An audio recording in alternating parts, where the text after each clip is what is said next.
Perang Jawa dari tahun 1741 hingga 1743 adalah konflik bersenjata antara gabungan tentara Tionghoa dengan Jawa melawan Verenigde Oost-Indische Compagnie (VOC) yang meletus di Jawa Tengah dan Timur.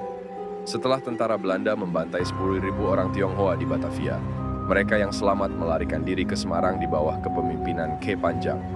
Meskipun telah diperingatkan bahwa pemberontakan akan segera meletus, Kepala Militer VOC Bartholomeus Fischer mengabaikan peringatan tersebut dan tidak menyiapkan bala bantuan. Seiring perkembangan situasi, Sunan Mataram Pakubuwono II memilih mendukung para pemberontak Tionghoa sambil berpura-pura membantu Belanda. Setelah korban pertama berjatuhan pada 1 Februari 1741 di Pati, para pemberontak Tionghoa menyebar ke seluruh Jawa bagian tengah. Orang Jawa turut membantu orang Tionghoa sembari berpura-pura bertempur melawan mereka agar orang Belanda mengira didukung orang Jawa. Tipu daya ini menjadi semakin jelas dan tentara Tionghoa terus mendekati Semarang, alhasil Fischer menjadi tidak stabil secara mental. Sesudah merebut Rembang, Tanjung, dan Jepara, tentara gabungan Tionghoa dan Jawa mengepung Semarang pada Juni 1741.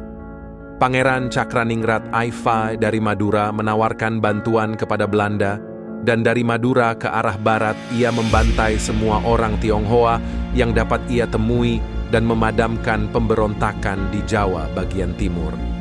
Pada akhir tahun 1741, pengepungan Semarang berhasil dipatahkan setelah tentara Pakubuwono II melarikan diri karena tentara Belanda dengan bala bantuan mereka memiliki senjata api yang lebih unggul. Setelah Belanda melancarkan kampanye militer pada tahun 1742, Pakubuwono II memutuskan untuk menyerah dan beralih membantu Belanda. Namun, beberapa pangeran Jawa ingin meneruskan perang, sehingga pada 6 April Pakubuwono II tidak diakui oleh para pemberontak. Keponakan Pakubuwono II, Raden Mas Garendi, kemudian dipilih oleh para pemberontak sebagai penggantinya. Begitu Belanda berhasil merebut kembali semua kota di pantai utara Jawa, para pemberontak menyerang ibu kota Pakubuwono II di Kartosuro, sehingga dia terpaksa melarikan diri bersama keluarganya. Cakraningrat Ivi merebut kembali kota tersebut pada Desember 1742, dan pada awal 1743, pemberontak Tionghoa terakhir telah menyerah. Setelah perang ini berakhir, Belanda semakin menancapkan kekuasaannya di Jawa melalui perjanjian dengan Pakubuwono II.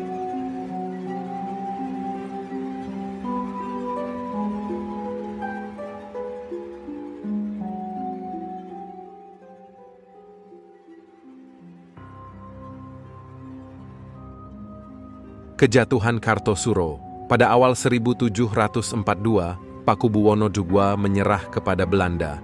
Pada bulan Maret, 7 orang Belanda yang dipimpin oleh Kapten Johan Andries, Baron van Hohendorf, tiba di Kartosuro untuk menentukan syarat-syarat penyerahan Pakubuwono II.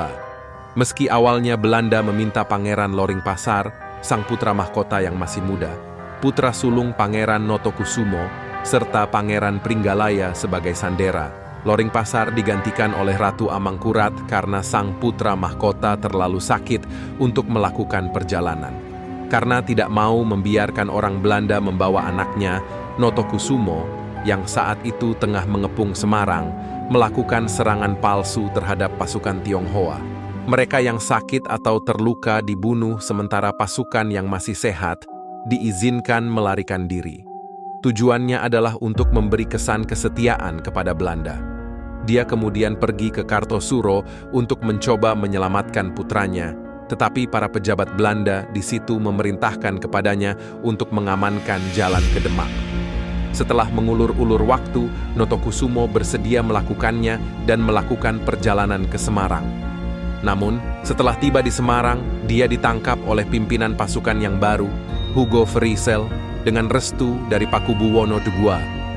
Verisel kemudian mengerahkan 300 prajurit Belanda dan 500 pasukan Nusantara untuk membersihkan wilayah di sekitar Kartosuro, tetapi mereka terhenti di Salatiga karena diserang oleh pasukan Tiga Temenggung. Verinzel kemudian mundur ke Ampel. Karena telah melakukan kesepakatan dengan Belanda, pada 6 April Pakubuwono II tidak lagi diakui oleh para pangeran yang masih bertempur dan pemberontak Tionghoa. Para pemimpin pemberontak memilih Garendi sebagai Sunan yang baru. Garendi kemudian mengambil nama Sunan Kuning. Pada 19 Juni, dikabarkan bahwa pasukan Notokusumo yang saat itu berada di bawah komando Kiai Mas Yudanagara telah meninggalkan Kartosuro untuk mendudukkan Sunan Kuning di atas takhta. Pada 30 Juni, mereka tiba di Kartosuro bersama dengan pasukan He Panjang dan menyerang kota tersebut. Pasukan Pakubuwono II yang berjumlah 2.000 orang tetap bertahan untuk melawan mereka, sementara Pakubuwono II, keluarganya, dan orang-orang Belanda melarikan diri dengan menunggangi kuda dan menyeberang Sungai Bengawan Solo. Pakubuwono II kemudian berjanji akan menyerahkan wilayah pesisir dan membiarkan Belanda memilih patih atau menteri utama jika Belanda membantunya merebut kembali tahtanya.